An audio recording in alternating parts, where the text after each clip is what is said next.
ये है क्लास 11 का business study. Chapter 3 forms of business organisation, sole proprietorship या फिर सोल ट्रेड। यानी कि समझ लो कि बिजनेस ऑर्गेनाइजेशन, बिजनेस की जो संस्था है वो कितने रूप में मतलब कितने टाइप की होती है। यहाँ पर ग्राफ के जरिए ये बताया गया। देखो, types of business organisation, private sector होता है, पब्लिक सेक्टर होता है और एक ज्वाइंट सेक्टर होता है, ज्वाइंट सेक्टर। ये जो प्राइवेट सेक्टर है, पब्लिक सेक्टर है और जॉइंट सेक्टर है, इसके अंदर आता है, जैसे प्राइवेट सेक्टर में आता है सोल प्रोप्राइटरशिप, मतलब अकेले बिजनेस को संभालना। अकेले मतलब आप कोई ग्रुप में एक कंपनी होता है तो वो ग्रुप में उसके जितने भी, एक कंपनी कभी भी अकेले रन नहीं करता है। लेकिन सोल प्रोप्राइटरशिप में ये होता है कि एक कोई ओनर है, मान लीजिए कोई बिजनेस का ओनर है, वो अपना बिजनेस अकेले चलाता है, मैनेजर भी वो खुद है, या इसके बारे में हम लोग आगे डिस्कस करेंगे। आगे है ज्वाइन हिंदू फैमिली बिजनेस। ये एक ऐसा बिजनेस होता है जिसमें एक हिंदू फैमिली के जितने भी मेंबर्स होते हैं वो अपने ख़ानदानी बिजनेस को आगे बढ़ाते चलते हैं। जैसे कि कोई बिजनेस आपके दादाजी ने किया तो वो आगे चलकर आपके पापा जी संभाल रहे हैं, और आगे जब उनके बाद आप उस बिज़नेस को संभालोगे। ये जो सिस्टम है, आपके बाद आपका बेटा, ये आगे चलते रहता है। और इसी तरह से ये हिंदू फैमिली बिजनेस की तरह काम करता है। तीसरा हमारा है प्राइवेट सेक्टर में पार्टनरशिप। इसमें क्या होता है कि कोई एक ओनर होगा, वो अपने बिजनेस को आगे बढ़ाने के लिए किसी और के साथ पार्टनरशिप करेगा बिजनेस के लिए, ताकि उस बिजनेस में कुछ पूंजी लग सके या फिर बिजनेस को बड़े स्केल तक ले जाने में पार्टनरशिप का बड़ा रोल होता है। पार्टनरशिप भी एक प्राइवेट सेक्टर के तरह काम करता है। इसमें है एक जॉइंट वेंचर। ये जितने भी हैं sole proprietorship, join Hindu family business, ये पार्टनरशिप या ज्वाइंट वेंचर, ये इसके हम लोग स्पेसिफिक चैप्टर में हम लोग इसको डिस्कस करेंगे। ये इतना इम्पॉर्टेंट टॉपिक है, इसीलिए इसे अलग अलग चैप्टर में बांट दिया गया है। तो आगे आने वाले जितने भी हमारे वीडियो हैं उसमें आपको वो देखने को मिलेगा। और आगे चले तो एक होता है ज्वाइन स्टॉक कंपनी और एक कोऑपरेटिव इंटरप्राइजेस। ये भी एक बिजनेस का ऑर्गेनाइजेशन है, संस्था है जिसको चलाया जाता है, और ये प्राइवेट होता है। इसमें कोई गवर्नमेंट का इन्रोलमेंट इन्वॉल्व नहीं होता है, होता भी है तो बहुत कम होता है। उसके बाद जो होता है पब्लिक सेक्टर आ गया और एक जॉइंट सेक्टर आ गया। इसके बारे में हम लोग आगे डिस्कस करेंगे, लेकिन सबसे पहले हमारा मेन टारगेट है सोल प्रोप्राइटरशिप को समझना कि सोल प्रोप्राइटरशिप होता क्या है, इसे कैसे रन किया जाता है, इसका मीनिंग क्या होता है। चलिए आगे चलते हैं। सोल प्रोप्राइटरशिप को समझने से पहले आपको इसके मतलब को समझना पड़ेगा कि सोल प्रोप्राइटरशिप होता क्या है। सोल मतलब से आप क्या समझते हो? सोल मतलब एक तरह से वर्ड से ही समझ में आ रहा है कि किसी अकेले की बात की जा रही है। सोल आपने देखा होगा ना कि सोल होता है, ड्यूब होता है। इसमें सोल मतलब कि कोई अकेला बंदा है। और जो प्रोप्राइटरशिप है, आप इस वर्ड से समझ सकते हो कि ओनर, बिजनेस का ओनर, जो कि अकेला आदमी, जो अकेला आदमी है वो किसी बिजनेस का ओनर है।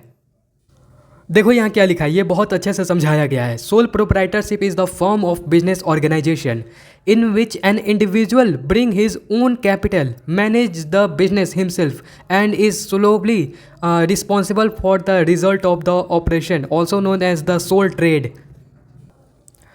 इसमें यही बताया गया है कि सोल प्रोप्राइटरशिप या सोल ट्रेड ये एक ऐसा बिजनेस का संस्था है, ऑर्गेनाइजेशन है, जिसमें एक इंडिविजुअल, कोई अकेला आदमी अपना पूंजी से, ओन कैपिटल, अपने पूंजी से मैनेज करता है, बिजनेस को खुद मैनेज करता है, और जो उससे रिजल्ट निकलेगा, जैसे कि मान लीजिए बिजनेस में प्रॉफिट हुआ तो प्रॉफिट का सारा पूरा हकदार भी वही होगा, और जो लॉस हुआ, लॉस को अकेले भरपाई भी उसे ही करना पड़ेगा।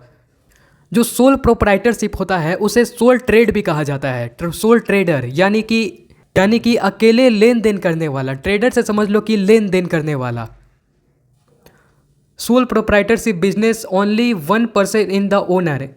देखिए इसमें क्या होता है कि सोल प्रोप्राइटरशिप में एक बंदा काम करता है, एक पर्सन काम करता है, और वही जो होता है ओनर होता है। जैसे कि मान लीजिए एक शॉपकीपर है। शॉपकीपर क्या है, वो भी तो कोई एक बिजनेस रन कर रहा है, लेकिन वो अकेला कर रहा है, ना कि वो स्टाफ को रखा है, कंपनी की तरह किसी से पार्टनरशिप किया है। सोल प्रोप्राइटरशिप का मतलब यही है कि कोई एक इंडिविजुअल हो, वो अपना पूंजी लगाकर बिजनेस को मैनेज कर रहा है। है। इसमें क्या होता है, सोल प्रोप्राइटरशिप में ओनर खुद होता है वो बंदा, मैनेजर खुद होता है कंपनी का, जो कंट्रोल जो करना होता है वो, जैसे मान लीजिए आपका बिजनेस है तो उसे कंट्रोल करने के लिए एक आदमी के हाथ में सारा कंट्रोल रहता है।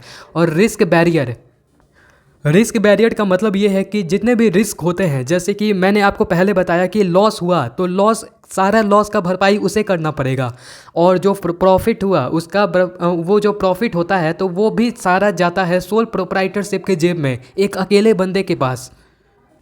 यहाँ पर सोल प्रोप्राइटरशिप के बारे में बताया गया है कि sole proprietorship refer to that form of a business organisation. ये एक ऐसा संस्था है बिजनेस का in which owned by the single individual who is slowly in responsible for is management and receive all the profit and barrier losses. देखो, sole proprietorship का अगर आपको डिफिनेशन पता करना है कि मतलब इसका एक्चुअल डिफिनेशन होता क्या है, मतलब क्या होता है सोल प्रोप्राइटरशिप का, तो देखो ये एक ऐसा बिजनेस का संस्था है जहाँ पर एक ओनर होता है, एक सिंगल ओनर होता है, इंडिविजुअल ओनर होता है वो बिज़नेस का, जो रिस्पॉन्सिबल होता है मैनेजमेंट उसमें, बिजनेस में उसका मान लीजिए कोई चीज़ का बिजनेस है तो वो सारा मैनेजमेंट का जिम्मेवारी उसे ही करना पड़ता है, और जितना प्रॉफिट हुआ मैंने बताया उसी के पास जाएगा, रिसीव ऑल इट्स प्रॉफिट, सारा रिसीव वही करेगा प्रॉफिट, और जितना भी लॉस का बैरिज है, जितना भी लॉस होगा उसका भरपाई भी उसे ही करना पड़ेगा। ये सब बात से हमें इतना तो पता चल गया कि ये एक ऐसा मतलब सोल प्रोप्राइटरशिप या सोल ट्रेड भी आप कर सकते हो कि सोल ट्रेडर अकेले जो लेन देन करता है वो, based on the definition we can say that the form of organisation is related to one person. ये एक ऐसा बिजनेस का संस्था है जो कि केवल एक आदमी के इर्द गिर्द घूमता है, इसमें कोई किसी और का इन्वॉल्वमेंट नहीं होता है, ये खुद बिक्री करेगा, ये खुद लाएगा सामान, ये सब एक आदमी के काम का होता है। He is the supreme decision maker regarding to all matter related to the business. Business में किसी भी तरह का डिसीजन लेना है या मतलब कि कुछ इन्वेस्ट करना है तो सारा जिम्मेवारी इसी का होगा, ना कि किसी और का होगा, सारा डिसीजन का जिम्मेवारी इसका होगा, इसे ही डिसीजन लेना है, इसे ही करना है। फीचर्स ऑफ सोल प्रोप्राइटरशिप में हम लोग कुछ विशेषताएं देख लेते हैं कि सोल प्रोप्राइटरशिप के क्या फ़ायदे होते हैं। इसमें सबसे पहले आता है सोल ओनरशिप, यानी कि own by an individual, he contribute the entire capital, however he may borrow the fund from his relation, friend, bank और फाइनेंशियल इंस्टीट्यूशन। इसमें क्या होता है कि मैंने आपको बताया कि सोल ओनरशिप में होता ये है कि आप ये जो पूरा बिजनेस है उसका केवल एक मालिक होता है, उसी के इर्द गिर्द सब कुछ घूमना होता है। Hint contribute is entire capital, जितना भी ये पूंजी लगाता है ये जहाँ से भी लगाए, ये अपने रिलेशन में किसी से मांगे या किसी अपने दोस्त से जुगाड़ करे या फिर बैंक से लोन ले या कोई और फाइनेंशियल इंस्टीट्यूशन, फाइनेंशियल जो कि संस्थाएं होती है उनसे मदद मांगे, ये इसका जिम्मेवारी है। लेकिन जो पूंजी लगाना है ये सिर्फ एक आदमी को लगाना है इस बिज़नेस में, और वही ओनर होगा इस बिज़नेस का। यहाँ पे है ओनर कम मैनेजर, यहाँ की मतलब समझ लो, sole proprietorship is both an owner as well as manager. वो अपना मालिक भी होता है, वो जो आदमी है जो बिजनेस कर रहा है सोल प्रोप्राइटरशिप में वो खुद मालिक भी होता है और वो खुद बिजनेस का मैनेजर भी होता है। मैनेज करने वाला जितना भी काम होता है उसे ही करना पड़ता है। और मान लीजिए कोई एक बड़ा बिजनेस है, उसमें क्या होता है कि बहुत सारे सीनियर लेवल के आदमी होते हैं, उन सबसे डिस्कशन करना होता है, तब जाकर कोई डिसीज़न लिया जाता है।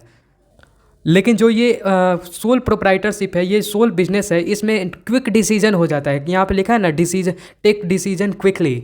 ऐसा क्यों होता है कि बहुत जल्दी डिसीजन लिया जाता है? क्योंकि यहाँ पर एक आदमी है, एक ओनर है, जो करना है, डिसीजन लेना है, उसे ही लेना है। इसीलिए मतलब किसी से उसे पूछना नहीं है, इसीलिए वो डिसीजन लेने में बहुत जल्दी होता है।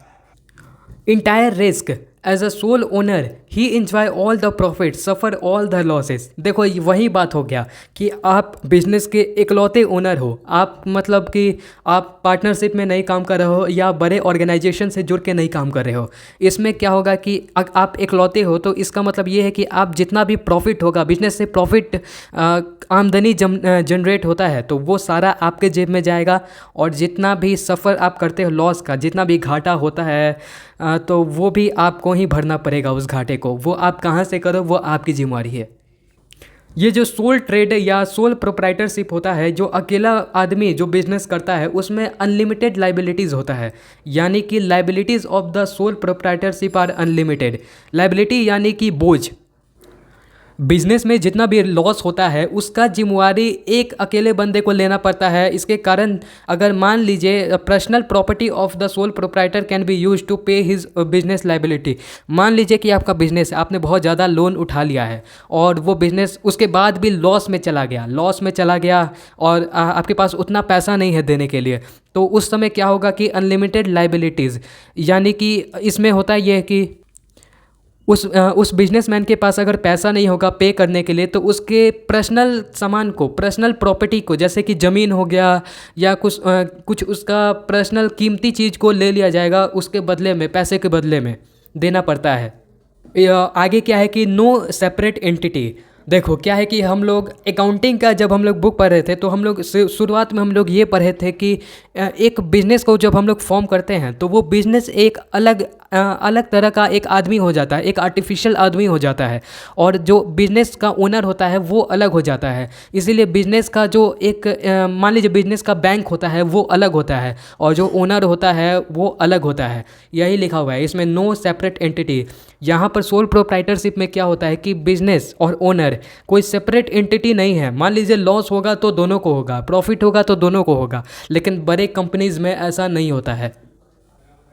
इसके बाद है आगे हमारा है freedom from government control. There are complete freedom from government control. No permission is required for local authority. Formation and operation of sole proprietorship business is very easy. इसमें क्या होता है कि मान लीजिए आपको कोई किराना का दुकान खोलना है या अकेले कोई भी चीज़ का बिजनेस करना है, तो उसके लिए आपको गवर्नमेंट से ऐसा कोई लीगली परमिशन नहीं लेना पड़ेगा, और इसके पीछे कोई लॉ भी नहीं होता है कि आपको उस लॉ को या रूल्स को फॉलो करना पड़ेगा। ऐसा कुछ नहीं होता है। आप बिजनेस जो होता है बहुत आसान होता है। आपको बस कैपिटल चाहिए होता है, आपको बस पूंजी चाहिए होता है और एक ओनर चाहिए होता है। उसके बाद आप बिजनेस को खड़ा कर सकते हो। उसके बाद आता है कॉमन एंटिटी, कॉमन आइडेंटिटी। इसमें क्या होता है कि the owner owns everything, the business owns, and the he owns everything, the business owns. इसमें क्या है कि आपको ये बस समझना है कि जो बिजनेस का है वो मालिक का है और जो मालिक का है वो बिजनेस का है। ये बस इतना सिंपल सा बात समझ लो। जो प्रॉफिट होगा वो बिजनेस के साथ साथ मालिक का भी होगा, और जो लॉस होगा वो भी मालिक के साथ साथ बिजनेस का भी होगा। उसके बाद आता है capital. In sole tradeship the capital is employed by the own himself from his personal resources. आपको अगर कैपिटल चाहिए, मान लीजिए एक सोल प्रोप्राइटरशिप में एक बिजनेसमैन है, एक अकेला बिजनेसमैन है, तो वो क्या करेगा कि पूंजी का जो उसे पूंजी लगाना है बिजनेस में, उसका अरेंजमेंट वो खुद करेगा। कोई एक अकेला बंदा है तो वही करेगा। ये सिंपल सी बात है। आगे है हमारा मैनेजमेंट एंड कंट्रोल। देखो यहाँ क्या लिखा है कि sole tradership is one man show. अकेला आदमी का ये खेल है। इसमें क्या होता है कि ही टेक ऑल डिसीजन, सारा डिसीजन एक आदमी को लेना है। Material and other resources, employees, workers and direct and control the affairs to the enterprises. इसमें क्या है कि जितना भी सारा मैनेजमेंट होता है, कंट्रोल होता है, सिर्फ अकेले बंदे के पास होता है, अकेले आदमी के पास होता है। एक आदमी के पास होता है सारा कंट्रोल। इसके मदद से वो जितना भी डिसीजन लेना पड़ता है, अगर वो स्टाफ को, एम्प्लॉय को लगता है या कोई रिसोर्सेज का काम होता है, तो वो सारा जिम्मेवारी एक अकेले बंदे के पास, सारा मैनेजमेंट और कंट्रोल। सोल ट्रेडरशिप मतलब कि एक जो ट्रेड का लेन देन कर रहा है, एक अकेला बंदा उसके पास होगा। उसके बाद है यहाँ पर no sharing of profit and loss. ये मैं पहले ही डिस्कस कर चुका हूँ कि अगर एक अकेला ओनर है बिजनेस का, वही हर चीज़ मैनेज कर रहा है, मैनेजमेंट का काम वही कर रहा है, और जो बिजनेस का जितना भी अदर वर्क है वो भी वही कर रहा है, तो इसका मतलब ये है कि वो जो पूंजी लगाया है, तो अगर फ़ायदा होगा तो उसे ही होगा और नुकसान होगा तो उसे ही होगा। नो शेयरिंग, आप किसी दूसरे को बांटना नहीं है। इसमें सोल प्रोप्राइटरशिप में एक एडवांटेज, जो मेन एडवांटेज होता है वो यही होता है। लीगल पोजीशन क्या होता है सोल ट्रेडर का, यानी कि कानूनी तौर से ये सोल ट्रेडरशिप कैसे काम करता है। देखो, in the I of law business का जो रूल्स होता है, जो लॉ होता है, उसमें अगर सोल ट्रेडरशिप, अगर आप अकेले बिजनेस कर रहे हो तो बिजनेसमैन को और उस बिजनेस को अकेला नहीं माना जाता है, दोनों को एक ही समान माना जाता है। उसके बाद है कि अगर आपको बिजनेस को इस्टेब्लिश करना है, एक आप नए नए बिजनेसमैन बनना चाहते हो, तो आप बस कैपिटल, आप पूंजी है आपके पास तो आप बिजनेस कर सकते हो। इसमें कोई नो लीगल रिस्ट्रिक्शन, कोई गवर्नमेंट की तरफ से कोई एक लीगल रिस्ट्रिक्शन, कोई कानूनी कार्रवाई ऐसा कुछ नहीं किया जाएगा। इस्टेब्लिशमेंट आप बहुत आसानी से बिजनेस को इस्टेब्लिश कर सकते हो। सोल ट्रेडर होता है, उसका अनलिमिटेड लाइबिलिटी होता है। ये भी मैं पहले डिस्कस कर चुका हूँ। इसमें होता है कि अगर आपको लॉस हुआ तो आपको अपने पर्सनल प्रॉपर्टी में से उस लॉस का भरपाई करना पड़ेगा। अगर आपको लॉस होता है तो आपका जो पर्सनल प्रॉपर्टी है वो जब्त हो जाएगा, या फिर आपको खुद उस पर्सनल प्रॉपर्टी में से भरपाई करना पड़ेगा उस नुकसान का। उसके बाद है sole trader has no separate law और एक्ट। जो अकेला बंदा, जो अकेला आदमी काम करता है, बिजनेसमैन, जैसे कि मैंने बात किया कि शॉपकीपर जो किराना दुकान में काम करते हैं वो लोग अकेले होते हैं, तो उनके लिए कोई स्पेशल गवर्नमेंट की तरफ से कानून या कोई एक्ट नहीं बनाया गया है उसे मैनेज करने के लिए। रूल्स या कोई रेवोल्यूशन नहीं है। उसके बाद हम लोग कुछ एडवांटेज को देख लेते हैं। जो अकेला बंदा काम करता है तो उसके एडवांटेज क्या होता है, उसका क्या क्या एडवांटेज हो सकता है। Easy of formation, no legal formalities are required to form and open the sole proprietorship. अगर आपको बिजनेस अकेला खोलना है तो उसके लिए कोई लीगल या कोई आपको कोई लॉ को फॉलो नहीं करना पड़ेगा। आप डायरेक्टली, आपके पास पूंजी है तो आप खोल सकते हो। उसके बाद है direct initiative. In a soul proprietorship business is direct relationship between effort and reward. अगर इसमें क्या होता है कि आप जितना एफर्ट डालोगे, effort is equal to reward. आप जितना मेहनत करोगे, अपना एफर्ट डालोगे, उतना ही आपको रिवॉर्ड मिलेगा, प्रॉफिट आपको उतना ही जनरेट होगा। इसके बाद है क्विक डिसीजन मेकिंग। इसमें क्या होता है कि क्विक डिसीजन मेकिंग में एक अकेला बंदा है जो बिजनेस में काम कर रहा है, तो सारा जिम्मेवारी, सारा डिसीजन एक अकेले को लेना है, ना कि सबसे कंसल्ट करना है, डिस्कस करना है, उसके बाद जाकर डिसीजन लेना है। इसीलिए अकेला है तो डिसीजन जल्दी हो जाता है। उसके बाद है पर्सनल रिलेशन। ये कस्टमर के थ्रू बात किया जा रहा है। जैसे कि मान लीजिए जैसे आप किराना दुकान वाले जो बिजनेसमैन है, उसका और कस्टमर का डायरेक्ट बातचीत होता है, डायरेक्ट ट्रेड होता है, लेन देन होता है। इसीलिए पर्सनल कनेक्शन भी बन जाता है customer relation with the customer. जितना भी कनेक्शन होता है वो पर्सनली भी बिल्ड हो जाता है। सीक्रेसी की बात की जाए तो sole proprietorship need no share to secret his business. मान लीजिए कोई सीक्रेट बिजनेस का कोई ऐसा रेसिपी है, या कोई मान लीजिए बिजनेस का कोई सीक्रेट है जिसको आपको मेंटेन करके रखना है, आप किसी से शेयर नहीं करना चाहते हो, तो ये भी वहाँ पर पॉसिबल है। अकेले आपका बिजनेस है तो ये आपके हाथ में है कि आप उस सीक्रेट को दूसरे के साथ शेयर करना चाहते हैं या नहीं। उसके बाद है freedom of initiative. In since sole proprietorship can take full initiative to introduce any.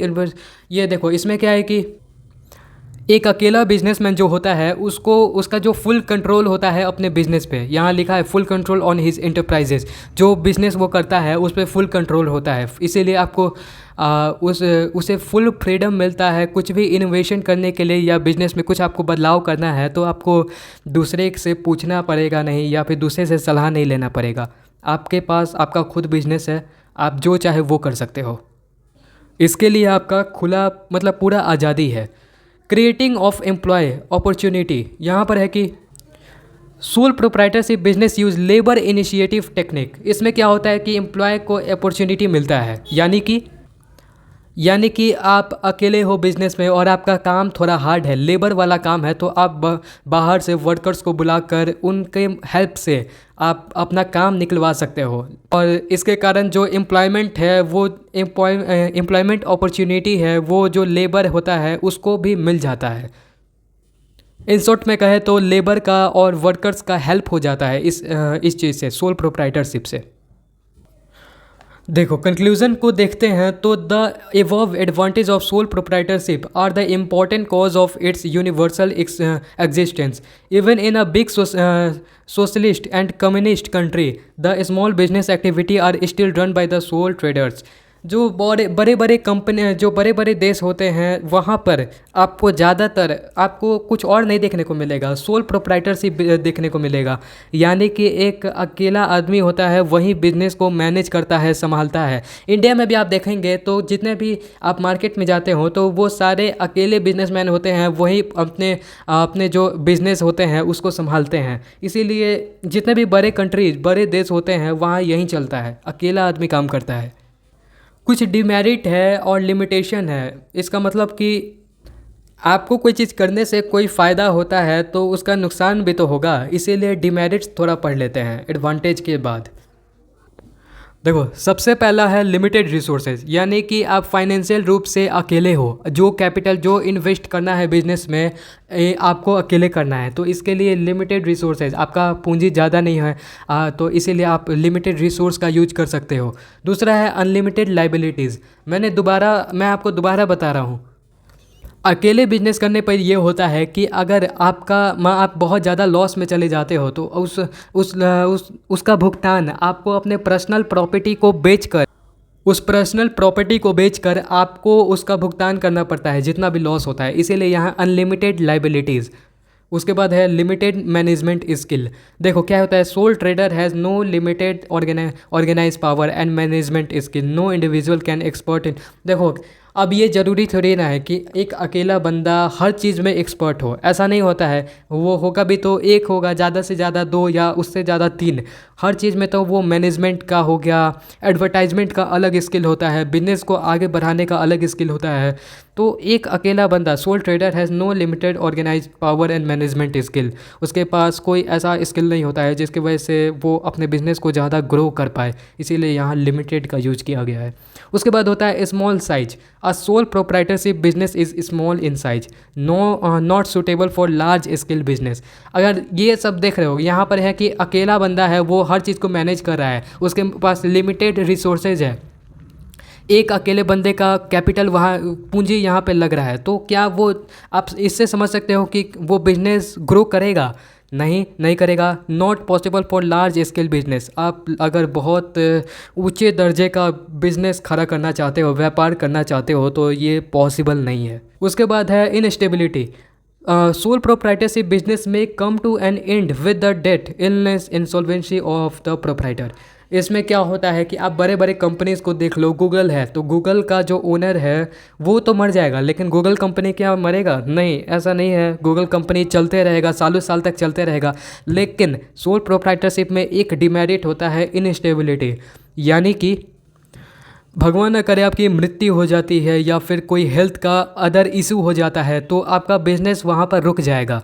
अगर आपका मृत्यु हो जाता है तो आपका बिजनेस वहाँ पर समाप्त हो जाएगा, चाहे आपका बिजनेस कितना बड़ा हो या कितना छोटा हो। This is the end of those business.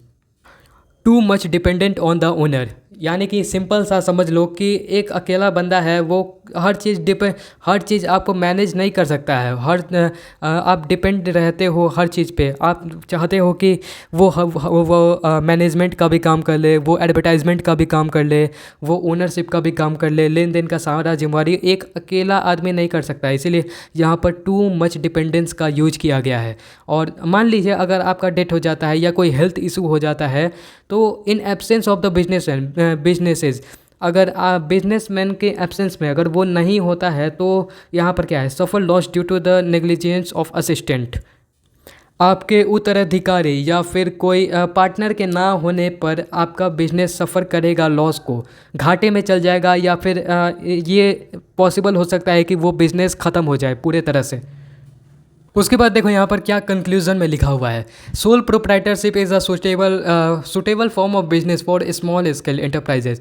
ये एक अच्छा बिजनेस है, ये इसे एक अच्छा बिजनेस की कैटेगरी में माना जाता है। लेकिन अगर आपको स्मॉल स्केल बिजनेस, आपको अपना बिजनेस को ज़्यादा बड़ा नहीं करना है, आपको बस चलाना है बिजनेस को स्मॉल स्केल में, तो आप इस बिज़नेस को चला सकते हो और आप इस बिज़नेस को रन कर सकते हो। That is the good business activity. उसके बाद आता है यहाँ पर, देखो क्या लिखा है, personal attention and limited capital. इसमें क्या होता है, विच, देखो यहाँ पे सोल प्रोप्राइटरशिप में क्या होता है कि विच रिक्वायर पर्सनल अटेंशन आपको देना पड़ता है। आप अकेले हो तो मैनेजमेंट का काम, एडवर्टाइजमेंट का काम, लेन देन का काम सभी आप ही को करना पड़ता है, इसीलिए आपको ज़्यादा अटेंशन देना पड़ता है। उसके बाद लिमिटेड रिसोर्स होता है, लिमिटेड कैपिटल होता है। यहाँ पर एक आदमी का पूंजी इस्तेमाल हो रहा है तो इसीलिए लिमिटेड कैपिटल हो गया। लोकल ग्रोसरी, ये एक एग्जांपल हो गया। जैसे कि आप सोल प्रोप्राइटरशिप का एक अकेला बिजनेसमैन का बात कर रहे हैं तो उसका क्या क्या एग्जांपल हो सकता है, सोल प्रोप्राइटरशिप में क्या क्या आता है। तो एग्जांपल के लिए देख लो, लोकल ग्रोसरी, अगर आप ग्रोसरी का अगर आप किराने का दुकान खोलते हो तो वो सोल प्रोप्राइटरशिप में आता है। शॉप्स, एक छोटा छोटा शॉप्स होता है, दुकान होता है, वो हो गया। स्मॉल ब्रेकरी शॉप, यहाँ पर स्मॉल एक छोटा सा ब्रेकरी शॉप हो गया, वो भी सोल प्रोप्राइटरशिप में आ गया, एक अकेला बंदा। टेलरिंग शॉप, जहाँ पर दर्जी वाला होता है, वो भी अकेले काम अपना संभालता है, इसीलिए।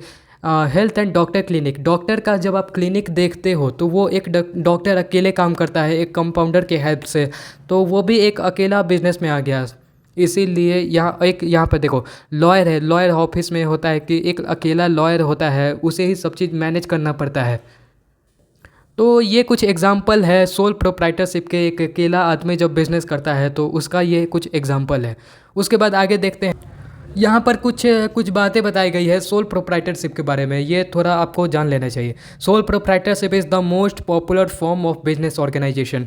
पूरे दुनिया में की मैं बात कर रहा हूँ, सिर्फ इंडिया के नहीं, जितने भी पूरे दुनिया में जितने भी देश हैं वहाँ पर सोल प्रोप्राइटरशिप, जो अकेला बिजनेस जो करने वाला है, वो सबसे मोस्ट पॉपुलर, सबसे ज़्यादा इसी बिजनेस को किया जाता है। उसके बाद है it crack to individual taste and fashion requirement, यानी कि जो एक आदमी का जो टेस्ट होता है, फैशन रिक्वायरमेंट का जो मांग होता है, उसको ये पूरा कर सकता है। उसके बाद है इट प्रोवाइड सेल्फ एम्प्लॉयमेंट। अगर आपको अकेले बिजनेस करते हो तो आप एक सेल्फ एम्प्लॉयड हो, ये आपको बहुत नोट करना चाहिए और ये एक बहुत अच्छा एडवांटेज है।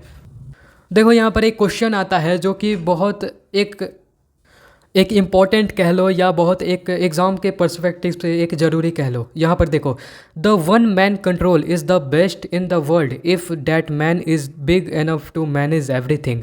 क्या अकेला आदमी, उसके पास कंट्रोल, उसके पास उस पूरे बिजनेस का कंट्रोल है, तो क्या ये एक सही है? ये वो अगर मैनेज कर सकता है हर चीज़, अगर वो मैनेज कर सकता है हर चीज़, तो एक अकेले बंदे के पास सारा पावर होना बिजनेस का, क्या एक राइट है? ये सही है, सही डिसीजन है ये? तो इसका जवाब है यहाँ पर, therefore we can make a conclusion that a sole trade business is not best in the world because every person has a limit to his ability. Sole proprietorship को आज के समय में दुनिया में सबसे ज़्यादा किया जाता है। अकेले बिजनेसमैन होते हैं, वो सेल्फ एम्प्लॉयड होते हैं, लेकिन जो ये है सोल प्रोप्राइटरशिप, सोल ट्रेड है, ये दुनिया का वन ऑफ द बेस्ट नहीं है, not best in the world, सबसे बेस्ट नहीं है। हाँ, बहुत आदमी करते हैं, ये एक अच्छा चीज़ है, लेकिन दुनिया में सबसे बेस्ट नहीं है। इसका कारण है कि every person has a limit to his ability. मतलब कि अगर मान लो छोटे स्केल तक तो सही है, लेकिन आपको बहुत लार्ज स्केल तक बिजनेस को ले जाना है, तो एक आदमी के एबिलिटी से, एक आदमी के एफर्ट से और एक आदमी के पूंजी से, कैपिटल से आप ऐसा नहीं कर सकते हो, ये कभी भी पॉसिबल नहीं है। उसके बाद यहाँ पर आता है suitability. The sole tradership is a suitable for in the following. क्या सोल ट्रेडरशिप सुटेबल है, और है तो किस किस चीज़ में है? Needs for greater personal attention to customer as in a tailor, professional service like medicine etc। देखो, इसमें यह है कि अगर आप अकेले बिजनेस करते हो तो आपको कस्टमर से अकेले डील करना पड़ेगा, आपको खुद करना पड़ेगा, आपका एम्प्लॉयर नहीं आए, आपके कर्मचारी नहीं आएंगे डील करने के लिए। तो अगर आप अकेले हो, खुद डील कर रहे हो, तो इसमें क्या होगा, आप ज़्यादा अटेंशन दे सकते हो, कस्टमर को समझ सकते हो ज़्यादा अच्छे से। इसमें एग्जाम्पल हो गया टेलरिंग। मान लीजिए कोई दर्जी है तो उसके पास कस्टमर आ रहा है, तो वो समझा सकता है, वो अच्छा काम कर सकता है, डायरेक्ट कनेक्शन होता है कस्टमर का और जो बिजनेस में इन्वॉल्व है एक आदमी उसका। प्रोफेशनल सर्विस लाइक मेडिसिन, इसमें अगर आपको मेडिसिन का किसी से सलाह लेना है या अगर आप मेडिसिन के दुकान पर जाते हो, तो आपका और जो कस्टमर होता है, आपका और जो बिजनेसमैन होता है, उसका डायरेक्ट कनेक्शन होता है, इसीलिए ये बहुत एडवांटेज का बात है। सुटेबिलिटी में आगे है small business require modest capital and limited management talent. देखो क्या है कि सोल प्रोप्राइटरशिप में ये तो पहले हमें बता दिया गया है कि स्मॉल स्केल आप बिजनेस करते हो तो ये बहुत अच्छा फॉर्म ऑफ बिजनेस है। इसमें मामूली सा आपका पूंजी लगेगा, इसमें मॉडेस्ट कैपिटल मामूली पूंजी लगेगा, उसके बाद लिमिटेड मैनेजमेंट स्किल, आपको एफर्ट नहीं डालना पड़ेगा, बहुत ज़्यादा एफर्ट नहीं डालना पड़ेगा, या कुछ हाई लेवल का मैनेजमेंट स्किल या टैलेंट आपको नहीं चाहिए बिजनेस को मैनेज करने के लिए, क्योंकि आपका जो बिजनेस है वो आपका वन मैन शो है। और स्मॉल स्केल बिजनेस के होने का यही फ़ायदा है। इसके बाद हम लोग देखते हैं कि when a sole businesses want to take, एक अकेला आदमी जब बिजनेस करता है तो क्या होगा जब वो एम्प्लॉय एक कर्मचारी रख ले, जिसे वो पेड असिस्टेंट रख ले, या फिर एडमिट अ पार्टनर, अगर वो अपना मतलब बिजनेस को बढ़ाने के लिए पार्टनर को अपने बिजनेस में इन्वॉल्व कर ले, जो कैपिटल पूंजी लगाए उस बिजनेस में। तो मान लीजिए एक तरफ से अगर हम एम्प्लॉय रखते हैं तो क्या होगा, और जो हम लोग पार्टनर का जो हम लोग रखते हैं तो उसमें क्या होगा, दोनों का डिफ्रेंशिएट देखते हैं। अवेलेबिलिटी ऑफ कैपिटल, अगर आप एम्प्लॉय को रखते हो ना कि पार्टनर को, तो इसमें in case of paid assistant there are no additional capital, आपको पूंजी का बढ़ोतरी नहीं होगा। आप एम्प्लॉय कर्मचारी तो रख लेंगे, वर्कर्स रख लेंगे, लेकिन आपका पूंजी नहीं बढ़ेगा। लेकिन इसमें क्या होगा, अगर आपका बिजनेस है छोटा सा, अगर उसमें आप पार्टनर को इंक्लूड कर लेते हो, तो अगर पार्टनर को इंक्लूड करने से ये होगा कि वो जो पार्टनर है, आपका जो पार्टनर है, वो additional capital is invested by the partner when he join the business. अगर वो आपके बिजनेस को या फर्म को ज्वाइन करता है तो वो अपना पूंजी, वो उसके पास जो पूंजी है वो भी बिजनेस में लगाएगा, जिसके हेल्प से बिजनेस को ज़्यादा ग्रो करने में मदद मिलेगा। उसके बाद है अवेलेबिलिटी ऑफ कैपिटल के बाद है शेयर ऑफ प्रॉफिट। इसमें क्या होता है कि अगर आप किसी को कर्मचारी को काम पर रखे हैं तो आपको प्रॉफिट शेयर करने का कोई ज़रूरत नहीं है। लेकिन अगर आपका पार्टनर है तो वो बिजनेस में अगर पूंजी लगाया है अपना, तो will have to consult with the partner before taking यहाँ पर share in the profit of his, आपको अपने प्रॉफिट को शेयर करना पड़ेगा, जितना भी आपको मुनाफा हुआ है उसको पार्टनर के साथ बांटना पड़ेगा। क्यों? क्योंकि वो पूंजी लगाया है आपके बिजनेस में, इन्वेस्ट किया है। उसके बाद है आपका डिसीजन में देखो, no involvement of the assistant in, अगर आप किसी कर्मचारी को या वर्कर को रखते हो तो क्या ही आप उससे सलाह लोगे, आप उससे सलाह नहीं ले सकते हो, मतलब नहीं लेते हो, ले सकते हो लेकिन नहीं लेते हो। लेकिन और दूसरी तरफ क्या होता है, अगर पार्टनर है तो will have to consult with the partner before, मान लीजिए आपको कोई डिसीजन लेना है बिजनेस के रिगार्डिंग, अगर मान लीजिए आपका कोई बिजनेस है उसके रिगार्डिंग आपको कोई बड़ा डिसीजन लेना है तो आपको अपने पार्टनर से कंसल्ट करना पड़ेगा। Without the involvement of partner के इन्वॉल्वमेंट के बजाय आप कोई भी डिसीजन या कोई भी काम नहीं कर सकते हो। उसके बाद है कंट्रोल। क्या कंट्रोल होता है या इसके यहाँ पर है जो बिजनेस, यहाँ पर क्या होता है कि आपके एम्प्लॉय का कंट्रोल नहीं होगा, जो बिज़नेस का ओनर है उसी का फुल कंट्रोल रहेगा बिजनेस पे। और लेकिन यहाँ पर क्या होता है, आपको इक्वल राइट देना पड़ेगा। क्योंकि आप वो आपका पार्टनर बन चुका है, वो पूंजी लगाया है, इसका मतलब कि उसका भी उतना ही अधिकार है जितना आपका है, बिजनेस में जितना आपका अधिकार है उतना ही उसका है। उसके बाद आ गया डिवीज़न ऑफ वर्क में देखो, share the work of the firm. इसमें क्या है कि अगर आपका जो बिज़नेस ओनर है वो आपको कहेगा, वो जो असिस्टेंट है या जो वर्कर है उसको जो बोलेगा वो ही उसको करना है, कुछ एक्स्ट्रा नहीं करना है। लेकिन इसमें क्या है कि the partner share the work with the proprietor. इसमें क्या होता है कि जो मेन डिसीजन होता है, जो बिजनेसमैन लेता है, जो अकेला बिजनेसमैन लेता है, अगर वो पार्टनर को इन्वॉल्व करता है अपने बिजनेस में तो दोनों का जो काम होता है वो बढ़ जाता है। दोनों का जो डिवीज़न ऑफ वर्क, अगर एक काम कर रहा है तो दूसरा भी करेगा। उसके बाद है अगर रिमूवल, अगर आप एम्प्लॉय को रखते हो तो उसको ईज़िली आप उसको जब चाहो तब आप उसको निकाल सकते हो। ये एक एडवांटेज कह सकते हो, ये एक इसमें होता है सोल प्रोप्राइटरशिप में, आप अपने कर्मचारी को निकाल सकते हो आप जब आपका इच्छा। लेकिन अगर वो आपका पार्टनर बन जाता है, once a partner is admitted it is not very easy to remove him. अगर वो अपना पूंजी आपके बिजनेस में इन्वेस्ट कर देता है तो इतना आसान नहीं होगा उसको निकालना।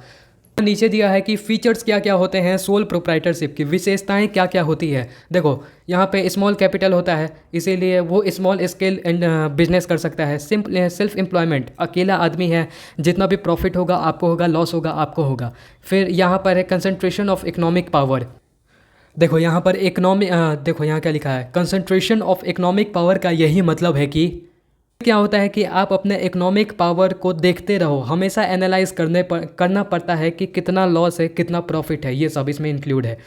इट इनकरेज इंटरप्रेन्योरशिप यानी कि सेल्फ एम्प्लॉयमेंट का और कुछ नया करने का जो ये संस्था है उसको ये बढ़ावा देता है।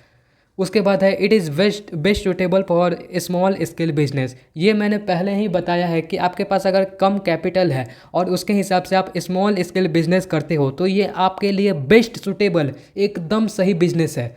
और हम लोग ने ये भी तो डिस्कस किया है कि पूरे वर्ल्ड वाइड में सबसे ज़्यादा किया जाने वाला यही है सोल प्रोप्राइटरशिप, सेल्फ एम्प्लॉयमेंट। खुद का बिजनेस करो, खुद का लॉस लो, खुद का profit low. That's it in this chapter. यहाँ तक हम लोग ने देख लिया है और यही है इस चैप्टर में। अगर अच्छा लगा हो तो थोड़ा लाइक कर देना और चलिए मिलते हैं नेक्स्ट चैप्टर में किसी और दिन।